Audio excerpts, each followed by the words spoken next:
Moin moin and hello ladies and gentlemen, Donspektor here from Donboxing, and today I have a double unboxing for you because it doesn't make sense to unbox just one thing of these in one video, it's just a bit small. Today I have for you the CCZ Duet, sent to me with high regards from KeepHifi. Thank you very much for sending this over. Again, this is just the unboxing and review will come later. And yeah, possibly also first impressions, depending on how I feel about it.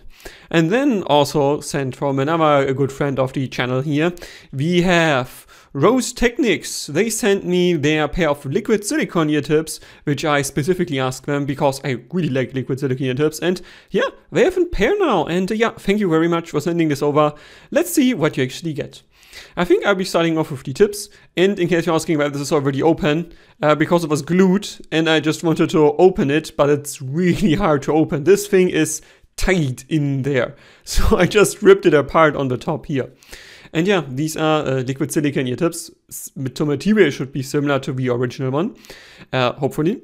And then it has also some description here, like enhanced bass, clear treble. And they use also use food grade silicone, what they say here, with silver ion antibacterial. I'm not entirely sure what that's supposed to mean. I know silver is antibacterial, but in my knowledge, you need some more silver than just a few particles. And why is it ions? I don't ask it. Don't ask it. Okay. That's how it comes here. And this is a neat small carrying case for your IEMs, or for the ear tips, I mean. And yeah, also branded on top. And yeah, let's open this bad boy. And here we have the ear tips, and I can already see that this is definitely not the same color scheme as the original liquid silicone ear tips, and also the one from EPZ I checked out recently. I think I have them both ready here. Let me quickly get them so we can also do a comparison soon, I mean. Okay, they sent the variety pack here, and I think this is SML. Do I get 2 in L here? Also XL.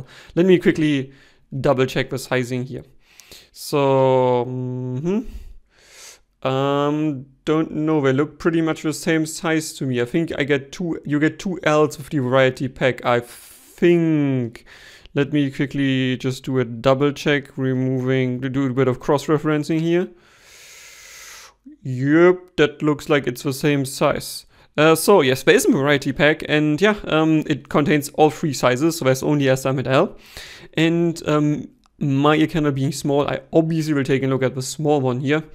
And yes, that's the ear tip here. It has this like purplish thing at the bottom here, the stem. And there's nothing else besides the I can see so far that does make them different from the normal silicone ear tips. They seem to be pretty much the same size, like I mean length and width wise. The nozzle outlet here looks like it's might be a tiny bit thicker than the OG, but I checked that out. And also the outlet diameter seems to be similar. But let's get the original one here. That's the OG here. And let's compare these two to each other. Okay, so you can see the shape is not exactly the same, but it's pretty close in terms of how the cylinder here is shaped. I think the OG is a smidge longer. I would say like millimeter at best longer than the one we get here from Rose Technics. And let's check the back out so we can see what material thickness and diameter. They also look like they're about the same diameter. This one here does only appear to be bigger on video because yeah, there's a bit more space here. The inner core is just a bit thicker. But other than that, it seems to be pretty similar. Also material thickness wise, this one here, the one from Rose Technics, looks a smidge thicker, but that's about it. So also yeah, the ring around the outlet here, you can see is also similar in terms of diameter and size. The one from EPZ definitely is a bit different in that regard. Sorry, it's a bit dirty, I have worn it literally before here. Yeah, so this has a light horn around the outlet and the ring is a bit smaller here. Material though seems to be about the same thickness, but the mantle on the inside here again seems to be a bit bigger here. So Rose Techniques definitely does go for a bit of a smaller mantle here. And yeah, that's the unboxing for the Rose Techniques ear tips here for the liquid silicone. We'll give them a try and see later how they are. And now the CCZ Duet here. I think this is one BA and one DD, if I remember correctly. Let's see what information we get here. Not much at all. It just says us, yeah, how its impedance is, sensitivity, frequency range, cable, but it doesn't tell about driver specification here. So yeah, let's check this out. This looks like it's a classic cheap IEM packaging here. There's nothing remarkable about it, like products from KZ and Zimgor and everything else. They look similar in that regard, which is not bad. It's in budget IEM.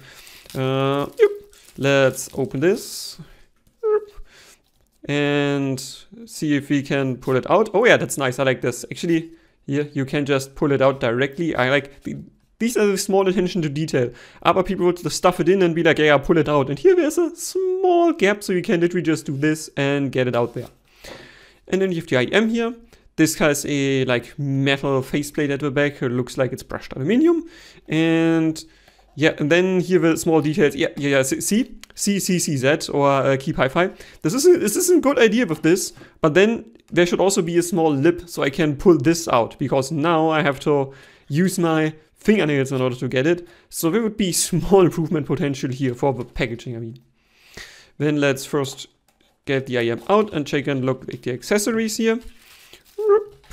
Out they go. So first let's quickly open the ear tips. That is, if I can get them open. Yeah. Why do you use glue that's stronger than the actual plastic here? Okay, well. So let's see what ear tips we get here. This is S and I think this is L here.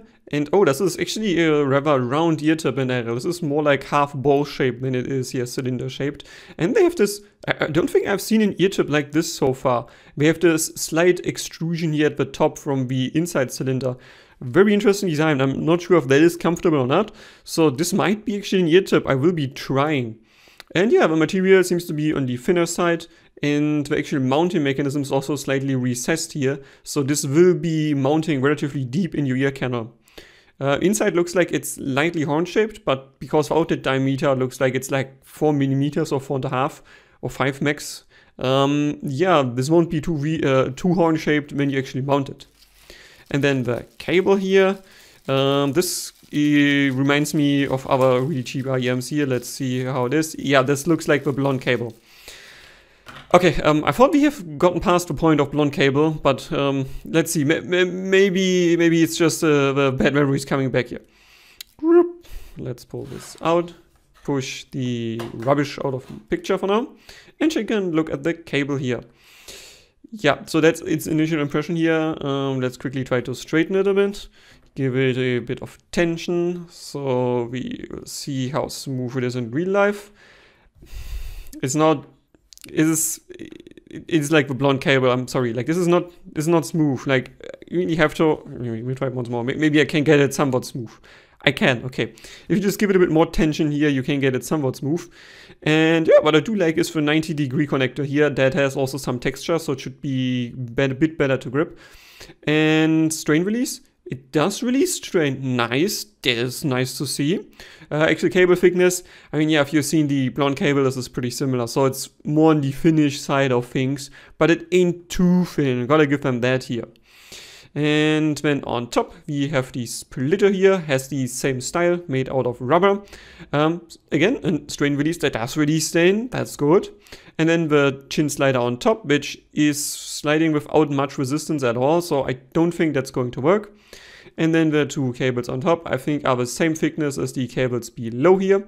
So also rather thin, but this is actually okay. It's not too tangly. So it is better than the blonde cable in that sense. But again, it's not great, but I mean, for the price, it's okay. And then we come to the ear hooks. Same style again, 2-pin connector here. Oh, this uses QDC, I just checked here. So yeah, this is the QDC 2-pin connector. It seems to be a bit shallow for QDC, though, if my memory does not betray me here. And then R indicator printed on, no color indication. Bending radius is okay, a bit smaller than most.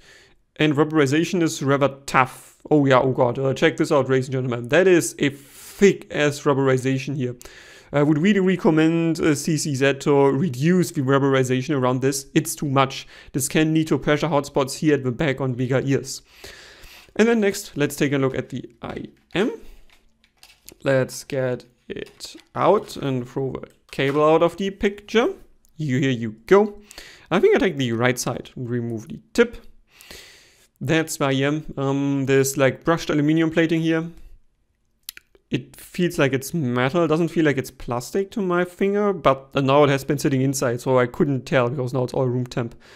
And then we have, oh, this is an odd decision, I have to say. So here's the DT, and yeah, there's an BA here. Not sure whether that's visible on camera though. There's an BA here on the front.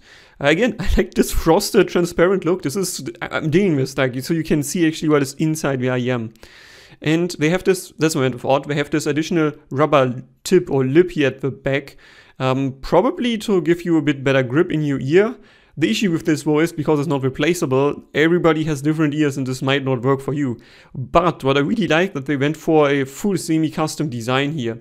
So no bow shape, it's full semi-custom at this price, which is nice to see. Insertion depth wise, this seems to be medium length. Let me see if I can find my measuring tool. Whoop. Measuring tool out here. And this in the nozzle itself has a length of roughly 6 millimeters.